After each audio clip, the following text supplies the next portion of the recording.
नमस्कार दोस्तों, स्वागत है मेरे YouTube channel crack UP PCS में। टेस्ट की श्रृंखला में आप सभी का स्वागत है।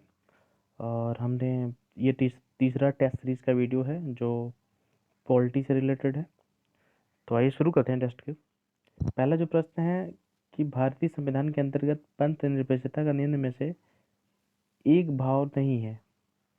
इसमें बताना है विकल्प ए जो है राज्य सभी धर्मों को एक समान सम्मान देता है, या विकल्प बी राज्य सभी धर्मों को वित्तीय सहायता देने में भेदभाव नहीं करता, या विकल्प सी राज्य सभी धर्मों के लिए धार्मिक स्मारक बनाता है, या विकल्प डी राज्य सभी धर्मों को अपने मामलों के प्रबंध करने का अधिकार देता है। कौन सा ऑप्शन सही है?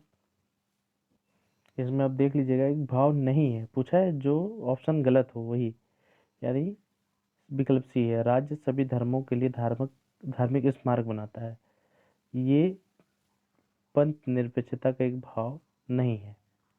ठीक। नेक्स्ट क्वेश्चन, संघ और अभिसंघ, संघ और अधिसंघ में अंतरों पर विचार करें। नीचे दिए गए कूट की सहायता से सही उत्तर का चयन करें। पहला विकल्प है संघ में केंद्र और राज्य के मध्य घनिष्ठ संबंध होता है, जबकि अधिसंघ में घनिष्ठ विधि संबंध न होकर संधि से संघ का जन्म होता है। विकल्प 2 है संघ में सामान्यतः राज्य को संघ से अलग होने का अधिकार नहीं होता है, जबकि अधिसंघ बंधन ढीला होता है जिससे राज्य अलग हो सकते हैं। संघ के राज्य प्रभुत्व संपन्न निकाय नहीं होते, जबकि अधिसंघ के राज्य प्रभुत्व संपन्न निकाय होते हैं। ठीक। फिर चौथा विकल्प जो है संघ में व्यक्ति और राज्य के बीच नागरिकता के माध्यम से विधिक संबंध होता है, जबकि अधिसंघ में लोग राज्य के नागरिक होते हैं, अधिसंघ के नहीं। इसमें से देखिए आप,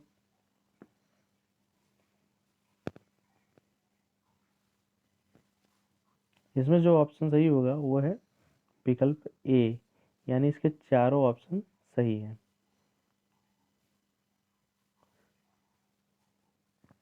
अगला प्रश्न, निम्न में से कौन सा सांप्रदायिक अवार्ड का हिस्सा नहीं था? पहला विकल्प जो है दलित वर्ग को अल्पमत समुदायों के रूप में मान्यता तथा उन्हें सामान्य चुनाव क्षेत्रों में मताधिकार की स्वीकृति दी गई, या जिन प्रांतों में मुसलमान अल्पमत में थे उन्हें अधिक प्रतिनिधित्व प्रदान किया गया।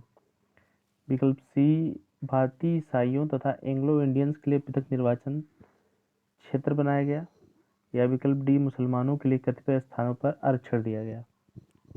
जल्दी बताएं इसका आंसर। इसका जो आंसर है वो है डी, मुसलमानों के लिए कतिपय स्थानों पर आरक्षण दिया गया। ये रैमजे मैकडोनाल्ड द्वारा जो सामुदायिक अवार्ड की घोषणा की गई थी 1932 में, उसका हिस्सा ये नहीं था। ठीक। नेक्स्ट क्वेश्चन की तरफ बढ़ते हैं।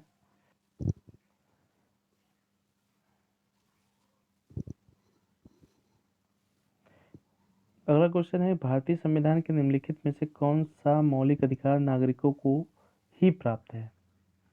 भारतीय संविधान के निम्नलिखित में से कौन सा मौलिक अधिकार भारतीय नागरिकों को ही प्राप्त है?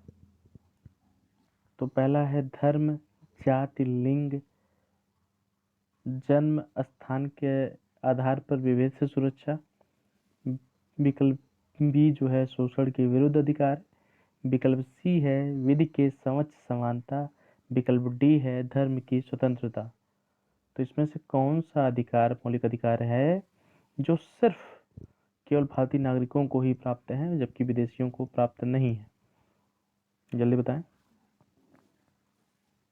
इसमें जो ऑप्शन सही होगा वो होगा धर्म, जाति, लिंग और जन्म स्थान के आधार पर जो विभेद से सुरक्षा मिलती है वो मौलिक अधिकार भारतीयों को प्राप्त है।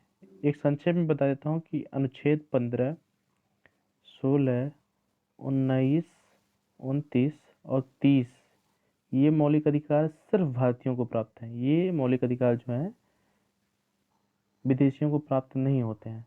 अनुच्छेद 15, अनुच्छेद 16, 19, 29 और 30 ये 5 मौलिक अधिकार ऐसे हैं जो सिर्फ भारतीय नागरिकों को प्राप्त हैं। ठीक है, नेक्स्ट क्वेश्चन, शिक्षा के अधिकार को जीवन के अधिकार के अंतर्गत भारतीय सर्वोच्च न्यायालय द्वारा निम्न में से किस वाद में सम्मिलित किया गया? शिक्षा के अधिकार को जीवन के अधिकार के अंतर्गत भारतीय सर्वोच्च न्यायालय द्वारा निम्न में से किस वाद में सम्मिलित किया गया? विकल्प ए है यूपी बनाम अब्दुल समद 1992, विकल्प बी है Frank Anthony public school employees association बनाम भारत संघ 1986, या मोहिनी जैन बनाम कर्नाटक राज्य, या विकल्प डी रामानुज बनाम तमिलनाडु राज्य 1961। 352।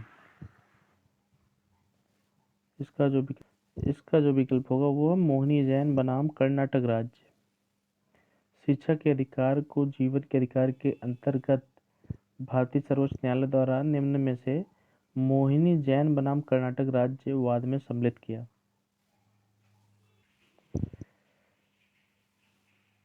निम्न में से किस रीट का अर्थ है हम आदेश देते हैं? इसका जो आंसर होगा वो होगा परमादेश, विकल्प बी। ठीक, नेक्स्ट क्वेश्चन है कि वर्तमान स्थिति के अनुसार राष्ट्रपति किस स्थिति में किसी राज्य में राष्ट्रपति शासन लागू कर सकता है? किस स्थिति में राष्ट्रपति राज्य में राष्ट्रपति शासन लागू कर सकता है? पहला, राज्य के मुख्यमंत्री की सिफारिश पर, विकल्प बी है राज्य विधानमंडल द्वारा विशेष बहुमत से पारित प्रस्ताव के अनुसरण में, या विकल्प सी राज्य की मंत्रिपरिषद की लिखित सिफारिश पर, या विकल्प डी राज्यपाल की लिखित रिपोर्ट अपनी संतुष्टि के आधार पर। कौन सा विकल्प सही है? 394, जल्दी बताइए। इसमें जो विकल्प होगा वो होगा डी राज्यपाल की लिखित रिपोर्ट उसकी संतुष्टि के आधार पर। ठीक है, अगला क्वेश्चन है कि यदि प्रधानमंत्री किसी अन्य मंत्री के मध्य गंभीर मतभेद हैं तो प्रधानमंत्री उस मंत्री को त्यागपत्र देने के लिए कह सकता है, उसकी संसद सदस्यता को समाप्त कर सकता है, या विकल्प डी उसकी मंत्रिपरिषद में बर्खास्त करने के लिए राष्ट्रपति से आग्रह कर सकता है, उसे स्वयं बर्खास्त कर सकता है। तो इसमें ऑप्शन कौन सा होगा, जल्दी बताएं। जो ऑप्शन सही होगा वो होगा 1 और 3। उस मंत्री को त्यागपत्र देने के लिए कह सकता है, और 3 उसको मंत्रिपरिषद में बर्खास्त करने के लिए राष्ट्रपति से आग्रह कर सकता है। वो ना तो स्वयं बर्खास्त कर सकता है मंत्री को, ना तो उसकी संसद सदस्यता को समाप्त कर सकता है।